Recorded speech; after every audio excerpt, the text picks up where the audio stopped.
time for us to make a trip to Bowie to chat with a member of the Chesapeake Baysox. And our next guest, the easiest thing to say is he's one of the top pitching prospects in the Orioles system. But what he really is one of the most fascinating pitching prospects in all of baseball. What a rise it has been for this young man since being selected in the second round last year. He's already at the Double-A level and finding success. He is Joseph Dzierwa, and he is with us now here on GCR. Joseph, it's Glenn in Baltimore. It's great to chat with you, man. Thank you so much for taking the time for us. Thanks for having me on. Absolutely, dude. Hey, Joseph, can you tell me, like, I'm fascinated by your, like, were you a kid that at, like, 14, you were already, like, 6'5", and, like, everybody could already tell you were different? When were the growth spurts for you in your life, and, like, how did that affect your reality of what you knew you might be able to accomplish as an athlete? I was like 5'8" coming out of junior high. Really? And I was 6'2" my freshman year. Okay, so it was And ninth grade. Yeah, so ninth grade is when I hit my growth spurt. And did it immediately, like, let me go back a ways. Were you always baseball? No, I played 3 sports growing up. When did you commit to it being baseball? Probably my junior year. I committed my senior year in high school. And but what I led to chose that? baseball. Why? I'm from a small town, so I never played travel ball growing up, really. I played 3 games after my junior year in high school. And so I always played 3 sports. So, like, I didn't really have time to go play travel ball. I think that's why I was under-recruited a little bit. Okay. And then it was just an opportunity thing that came along for you? Yeah, I mean, I liked baseball and football. And, yeah, I started getting recruited and started taking some visits. When was the first time in your life that you realized how much your power could translate to how hard you could throw a ball? And, like, do you have a story of maybe being like 14 and you're like, oh my God, I just hit 90 on the, like, did you have a moment like that where, you know, if we made the movie about Joseph Dzierwa, there'd be like the moment of clarity, like, oh, I'm supposed to pitch? Not really. I mean, I like I probably was like 84, 88 in high school, and then college my freshman year I was kind of the same thing, but I started as a freshman throwing 84, 88. I think I threw like 70 innings, and so it was kind of like I kind of was like kind of I guess backwards from nowadays. I kind of had to pitch a little bit, and then kind of the velo came as I got bigger and stronger. But how much did that help you, right? That you had to learn to pitch and you had to be able to throw all of these different pitches in order to succeed. It feels like that would be a giant benefit that you had already been doing that instead of trying to learn it as you progressed. Yeah, I think it was helpful. I mean, obviously I struggled. Like, obviously I couldn't, like, I didn't strike out a lot of guys, like, in freshman and a little bit sophomore year. Like, I didn't really have the stuff to overpower, so I kind of had to find other ways to get guys out. It feels like you've done a pretty good job of making up for it at this point. It feels like you're more than making up for those strikeout numbers. He's Joseph Dzierwa. He's with us here on GCR. Joseph, you get to the pros, right? Like, walk me through your expectations coming into this season. Obviously, you're drafted very high. You've had a lot of success. In your mind, as you mapped it out, what did you want this first full year in the pros to look like? Yeah, I just wanted to stay consistent. I really wasn't focused on too much of, like, the, I guess, stats and all that stuff. I really just wanted to kind of stay consistent and really just kind of buy in each day and kind of just stack it throughout the season and see where it takes me. What did it mean to start finding, like, did you have any doubts in your mind, like, when you got to pro ball? Was there any party that said, hey, like, I know I've been good, but I got to see what it looks like against this level of competition? Or even everybody talks about the jump to Double-A being the most significant jump. Or were you confident that this was going to translate given what your ability was?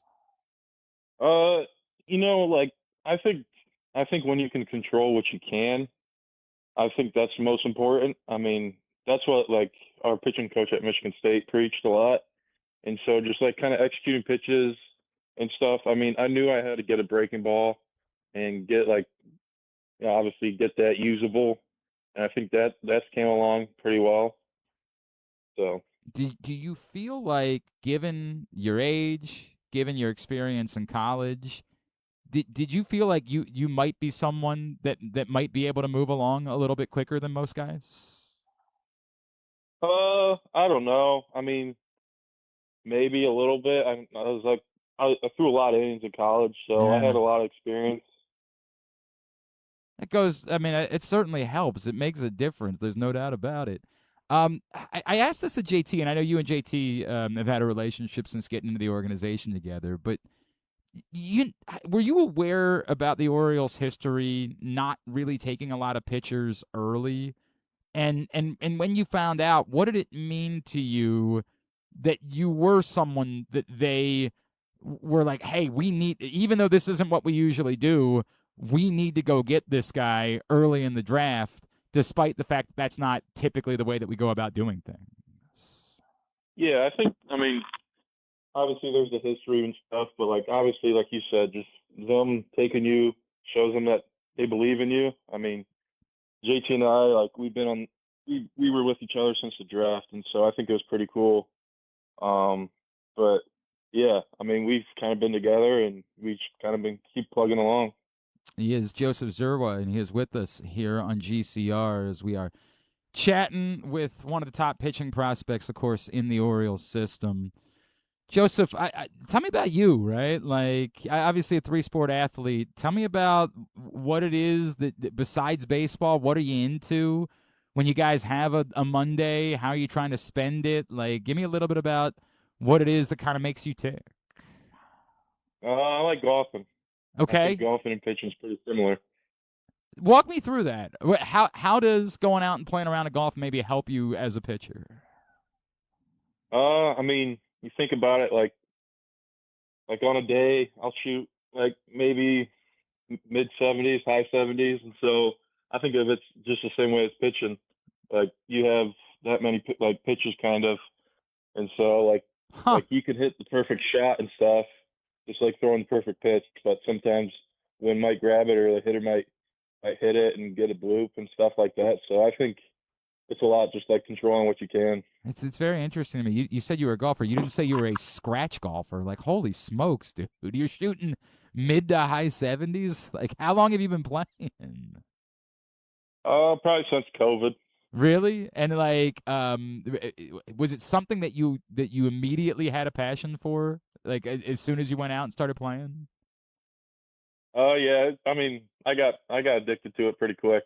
I mean, that's I like it a lot. I like being outdoors. is there something similar too that's maybe I'm thinking about failure in both golf and baseball? Like we talk about constantly for hitters in baseball, but it happens obviously for pit. Like you're throwing the ball really hard. At some point, somebody's going to turn around and make some contact on that. That's the way it's going to go. And in golf, obviously, it's kind of a sport of failure. Is there something similar for you about how you handle a bad shot, a missed spot on a pitch? That like golf and baseball, you have to be able to move past it quickly. Yeah, I mean, you could hit a poor shot in golf, and it can still end up on the green, and you could make a bad pitch, and guy swings and misses. And I think like if you look at that as good, I think it's kind of backwards. Huh. And I think then you're too focused about the result rather than the process. I love that. I love a process guy. Oh, you're a process guy. That's awesome. Yeah, like so what? So you got to swing and miss, but that's not the pitch you wanted to throw there. How much of a critic are you of yourself? Like when you pitch a game, are you going back and looking at everything and saying I missed that? Like how much do you dive in like that? Yeah, I dive into that stuff pretty hard. Um, like even last outing, I think if we had changed it up a little too middle, I know and I knew it, and I gave a single, and it ended up costing me the run. But like just like that stuff, like I go in deep into that stuff. No, dude, I love people that are process folks. I love that. I think that's awesome, man. You're the obviously you haven't been here long, but your experience in the Orioles organization. What have you learned about the organization, about the way that they provide data, about what their expectations are for you? Like what have you learned just about how the Orioles do things in a short time? Yeah, they've been great. I mean, everything I've asked or needed, like they've been there. Um, like strength. I mean, I've gained a lot of like strength. Um, I mean, pitching has been great too. Mental side has been great. Like everything, like I have no complaints. They've been awesome so far. That's great, man. Joseph, I always try to ask guys about this, and I know that normally when you're particularly superstitious, you don't want to talk about it. Pitchers, it feels like, are a different animal. So I ask superstition, but also just like rituals. Do you have a routine that, like, when you know it's your day to pitch, you've got to do this in the morning? You've got to. Are you that type of like creature of habit on your days of pitching? Uh, I had a discussion about this with someone the other day. I think I have a routine, but it's not superstitious. Like I try to achieve certain things throughout the day, but I'm not like kind of like superstitious in the fact of I got to wear this and do this and have to do that. Like I just got to achieve the things that I need to do, kind of to get me where I need to be. So it's not like I have to have the same meal every day, anything like that. No, no. Now, what if something goes wrong? Like, what if you have? I know there haven't been many, but what if you have a rough start? Are you someone like would then maybe you think about doing things differently, routine wise? No. I mean, I try to, like I said, try to stay consistent. Like I made this, I made the routines and stuff that I did in the off season for a reason. And like if it's one bad start, like I'm not just gonna go away from it. Just kind of keep going at it. It also helps when you're not really having bad starts. I feel like it's pretty beneficial when that's the case. Joseph, obviously, are you feeling the attention that is on you? Are you feeling the way that the excitement that Orioles fans have about you? Is that any of that seeping in? Are you able to block all of that out?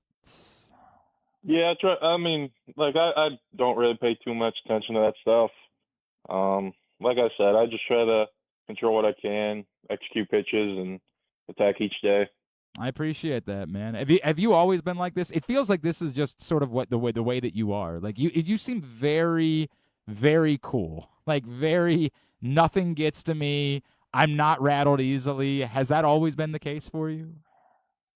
I wouldn't say so. I think after my sophomore year, I think it's kind of changed. Like just really buying into the process. It's working, man. May it stay this way forever, brother. You can go out and check out the Baysox. They are home this week and big weekend, including fireworks night, starting the celebration of America's 250th. Kids running the bases on Saturday, Sunday Family Fun Day, and a SpongeBob event as well on Sunday with the Baysox this week. You can check all of that out. Joseph, where can Orioles fans be giving you a follow on social media? I got Instagram. It's just Joseph underscore Dzierwa, correct? I believe so. It's obviously Dzierwa. Go give him a follow there. Joseph, may it continue to be exactly like this, man. Really appreciate taking the time for us. Awesome to see the success that you're finding in the pros. Thank you for spending time with us, and we look forward to doing it again as you continue to move along. Thank you. Take care.